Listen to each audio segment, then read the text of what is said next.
voltou-se mais especificamente para uma caixa que continha a ossada de uma criança e um jovem adulto. Do lado de fora estava o nome aramaico Yohanan, que muito provavelmente se referia ao mais velho dos esqueletos.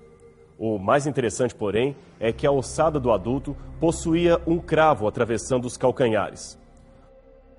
O Dr. Nakur Haas, que era um romeno e diretor da seção de anatomia da Faculdade de Medicina da Universidade Hebraica, pediu para examinar o esqueleto e não somente confirmou a morte por crucifixão, mas ainda concluiu que se tratava de um jovem de cerca de 20 a 30 anos com 1,65 m de altura. Ele usaria barba e jamais realizara qualquer trabalho árduo, um sinal claro de pertencer a um jovem da classe rica. Sua única deformidade física era o palato meio torto e uma saliência no crânio devido talvez a problemas no parto. Esta é a primeira e única ossada inteira que temos de um homem que morreu crucificado. Há outras, mas com ossos muito fragmentados. Através dela, através do achado de Yohanan, reconstituiu-se provavelmente a forma como Jesus deveria ter morrido. Esta é a reconstrução oferecida pelo Dr. Haas e que é aceita por muitos como sendo aquela em que Jesus fora crucificado. Note que, ao contrário da visão popular, o condenado ficava nu e assentado com uma das nádegas apoiadas sobre um banquinho chamado sedícula.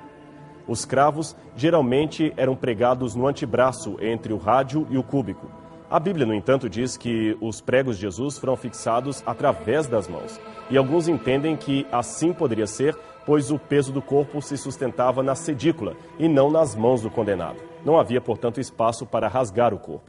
Ele ficaria, então, com os braços estendidos em forma de V. A vítima ficava com os pulmões nesta posição bastante apertados e tinha que erguer-se sobre as pernas para poder respirar melhor. Isto provocava um sofrimento terrível, inclusive com dores no nervo ciático, mas não numa postura necessariamente mortal. A vítima poderia ficar dias agonizando desta forma sobre o madeiro. Por isto, de acordo com Marcos, capítulo 15, verso 44, Pilatos admirou-se de que Jesus houvesse morrido tão rapidamente num prazo de poucas horas. Neste ponto, quando por alguma razão queriam apressar a morte do indivíduo crucificado, davam-lhe um golpe de misericórdia chamado crurifrágio. Era uma pancada certeira nas pernas que quebravam a tíbia e matavam o condenado por asfixia. Foi exatamente isto que os soldados fizeram com os ladrões, conforme o Evangelho de João, capítulo 19, versos 32 e 33. Como Jesus já estava morto, não foi necessário quebrar-lhe as pernas. Segundo a história, milhares de pessoas já foram crucificadas no passado. Heródoto diz que Dario crucificou de uma só vez 3.000 babilônios. Tito Livio fala de 25 escravos crucificados por conspirarem contra Roma. Osório testemunhou a crucifixão e condenação de 450 homens na Primeira Guerra dos Escravos na Sicília. Após a morte de Espartacus, 6.000 escravos foram crucificados de uma só vez ao longo da Via Ápia. Adriano também crucificou mais de 2.000 judeus e ainda usou seus corpos como tochas noturnas para iluminar as estradas da Judéia. O que então teria feito a morte de Cristo diferente das dos outros crucificados? A resposta está em Hebreus, capítulo 2, verso 9, que diz que Cristo provou a morte por toda a humanidade. Seu sacrifício não foi apenas um martírio, foi uma morte redentora. Ele morreu para nos dar a vida e a vida eterna. Folheie hoje mesmo a Bíblia e procure descobrir o significado especial da morte de Cristo, o significado especial da sua cruz.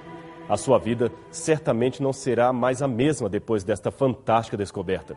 Você encontrará o grande e reconfortante amor de Deus. E provavelmente poderá dizer, como no poema de Fanny Crosby, leva-me, Senhor, para mais perto da tua cruz.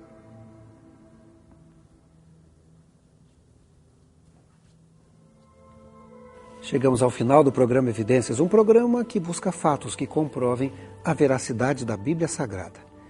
Eu quero oferecer para você um curso bíblico totalmente grátis. É só telefonar 0 operadora 12 21 27 31 21 ou então envie um e-mail evidências@novotempo.org.br.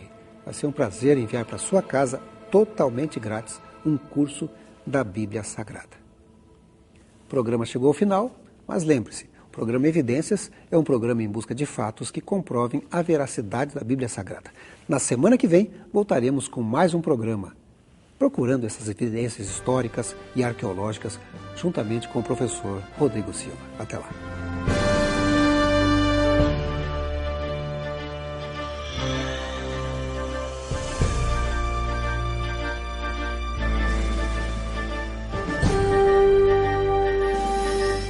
Este programa tem o apoio cultural do NASP, Centro Universitário Adventista de São Paulo, em parceria com a TV Novo Tempo.